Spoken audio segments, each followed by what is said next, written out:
Assalamualaikum warahmatullahi wabarakatuh. Kami dari kelompok 5 akan mempresentasikan hasil diskusi kami tentang penilaian aset.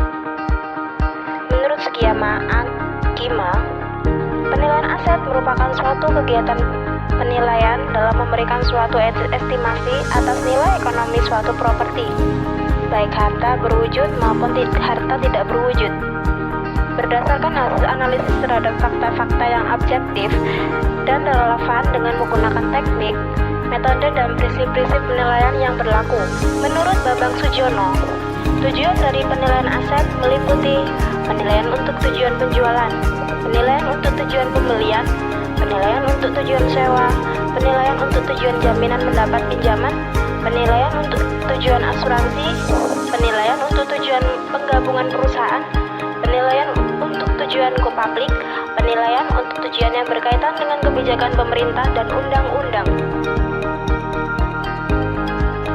Jenis penilaian aset menurut skema AGIMA. Jenis penilaian aset berdasarkan kepentingan penggunaan hasil penilaian. 1. Penilaian bisnis adalah menghitung nilai aset atas dasar nilai fisik untuk kepentingan bisnis di masa datang dengan dasar aset masa kini. 2.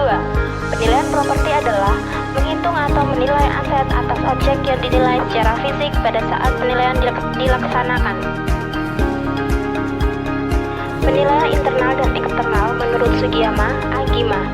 Penilaian internal adalah pegawai negeri sipil DJKN keuangan, sedangkan penilaian eksternal boleh digunakan sebagai penilaian barang milik negara apabila diperintahkan oleh ketentuan perundang-undangan yang berlaku. Tidak cukup tersedia penilai internal atau terdapat anggaran untuk menggunakan jasa penilaian eksternal.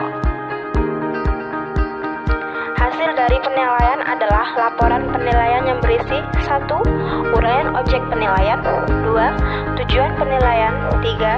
Tanggal survei lapangan, 4. Tanggal penilaian, 5. Hasil analisa data, 6. Pendekatan penilaian, 7. Kesimpulan nilai. Proses penilaian aset menurut skema AGIMA.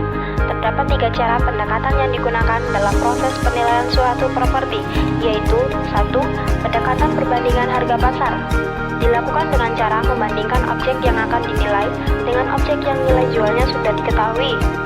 Pendekatan ini mempunyai kelemahan karena sulitnya memperoleh data transaksi jual beli di pasar dan seringkali objek yang dinilai tidak diidentik dengan properti yang diketahui harga jualnya.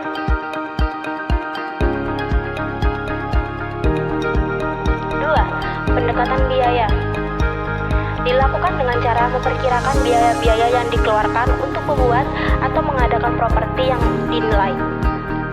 3. Pendekatan pendapatan dilakukan dengan cara memproyeksikan seluruh pendapatan properti tersebut dikurangi dengan biaya operasi. Hasil perhitungan tersebut dikapitalisasi dengan suatu tingkat suku bunga, pengembalian modal, dan keuntungan. Sekian presentasi dari kelompok 5 tentang penilaian aset. Kurang lebihnya mohon maaf. Wassalamualaikum warahmatullahi wabarakatuh.